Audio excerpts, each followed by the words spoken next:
جیسے کہ میں نے ابھی عرض کیا ہے کہ جو تمام تعریفیں اللہ کی ہیں کیونکہ وہ سب پر رحم کرنے والا ہے، اور جو سب پر رحم کرنے والا ہوتا ہے وہ ظاہر سی بات ہے تعریف کا مستحق ہوتا ہے، قابل تعریف ہوتا ہے۔ اور دوسرا نقطہ یہ ہے کہ اللہ تعالیٰ کی یوں تو بہت سی صفات ہیں، لیکن ہم بندوں کے لیے باری تعالیٰ کی صفت رحمت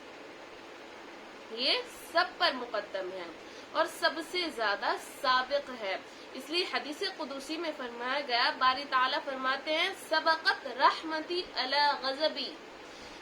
میری رحمت میرے غصے پر غالب ہے، اس سے سبقت لے گئی، یعنی باری تعالیٰ بندوں پر رحم کرنا چاہتے ہیں، اسی لیے فرماتے ہیں کہ ما افعل اللہ بعذابکم ان شکرتم وآمنتم، اگر تم شکر گزار بنو اور ایمان لاؤ تو اللہ تمہیں عذاب دے کر کیا کرے گا؟ تو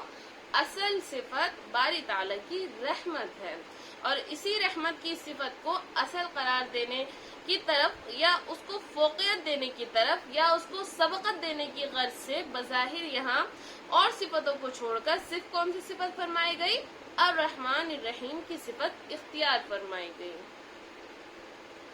اس میں ہمارے لیے تعلیم ہے کہ ہر انسان کے دل میں کچھ جذبہ رحمت کا بھی ہوتا ہے، محبت کا بھی ہوتا ہے، کچھ غصہ بھی ہوتا ہے، اور دوسروں کے اوپر بڑائی جتانے کا احساس بھی ہوتا ہے۔ دونوں قسم کی صفتیں انسان میں پائی جاتی ہیں، اور چونکہ بندوں کو حکم دیا گیا کہ تخلقوا باخلاق اللہ، یعنی اللہ کی صفتیں اپنی بساط کی حد تک اپنے اندر پیدا کرنے کی کوشش کرو۔ تو ایک طرح سے سبق یہ ہے کہ جب اللہ جل جلالہ کی صفتوں میں رحمت کی صفت سبقت لے گئی ہے غضب کی صفت پر، تو اے انسانوں، اے مسلمانوں، اے ایمان لانے والوں، اے اللہ اور اس کے رسول پر ایمان رکھنے والوں، تمہاری زندگی میں بھی تمہاری رحمت اور محبت کی صفت تمہارے غصے، تمہارے غضب، تمہارے انتقام وغیرہ کے جذبات پر غالب آنی چاہیے۔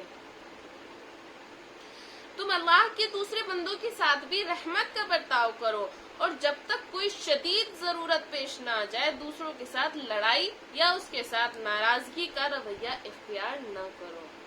بلکہ حتی الامکان اس کے ساتھ رحمت کی صفت اختیار کرو۔ اس معنی میں ایک حدیث بھی آئی ہے، اور وہ حدیث ایسی ہے کہ پہلی صدی ہجری سے آخری صدی ہجری تک اس حدیث کی خصوصیت رہی ہے کہ جب بھی کوئی طالب علم یا جب بھی کوئی شاگرد اپنے استاد کے پاس حدیث سیکھنے کے لیے آتا تو یا حدیث کا درس لینے کے لیے آتا تو سب سے پہلے اس کو یہی حدیث سکھائی جاتی، اسی لیے اس حدیث کو حدیث مسلسل بالاولیہ بھی کہا جاتا ہے۔ یعنی یہ وہ حدیث ہے جو سفیان ابن عیینہ سے لے کر ہم تک اس طرح پہنچی کہ جب بھی کوئی شاگرد یا جب بھی کسی شاگرد نے آپ سے حدیث پڑھنے کی درخواست کی تو سب سے پہلے حدیث جو ذکر کی گئی ہے، جو اس کو سنائی گئی، وہ یہ تھی۔ اور اس سے اس حدیث کی اہمیت کا بھی اندازہ ہو سکتا ہے کہ مسلم معاشرے میں اس حدیث کو کیا مقام دیا گیا ہے۔ اس کو نتیجے میں سب سے پہلے یہ پڑھایا جاتا ہے، جس کا مطلب یہ ہے کہ اور باتیں بعد میں ہیں، یعنی اور باتیں بعد میں ہیں، پہلے اس حدیث کو سمجھنے کی کوشش کرو اور اس کو اپنی زندگی میں اپنانے کی کوشش کرو، اس کو اپنی زندگی میں اپنانے کا اہتمام کرو۔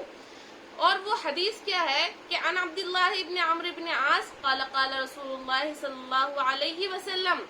الراحمون یرحمہم الرحمن تبارک و تعالی یرحم من فی الارض یرحمکم من فی السماء۔ حضور اقدس صلی اللہ علیہ وسلم نے ارشاد فرمایا، حضرت عبداللہ ابن عمر اس کے راوی ہیں، وہ فرماتے ہیں کہ حضور اقدس صلی اللہ علیہ وسلم نے یہ بات ارشاد فرمائی کہ الراحمون یرحمہم الرحمن، جو لوگ دوسروں پر رحم کرتے ہیں رحمان ان پر رحم فرماتے ہیں، یعنی اللہ تبارک و تعالی ان پر رحم کرتا ہے کہ یرحم من فی الارض یرحمکم من فی السماء، زمین والوں پر تم رحم کرو، آسمان والا تم پر رحم کرے گا۔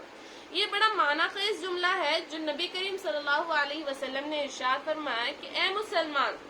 جب تم نے اپنے آپ کو مسلمان کہا تھا اور اللہ تبارک و تعالیٰ کی وحدانیت پر، اس کی ربوبیت پر اور اس کی صفات و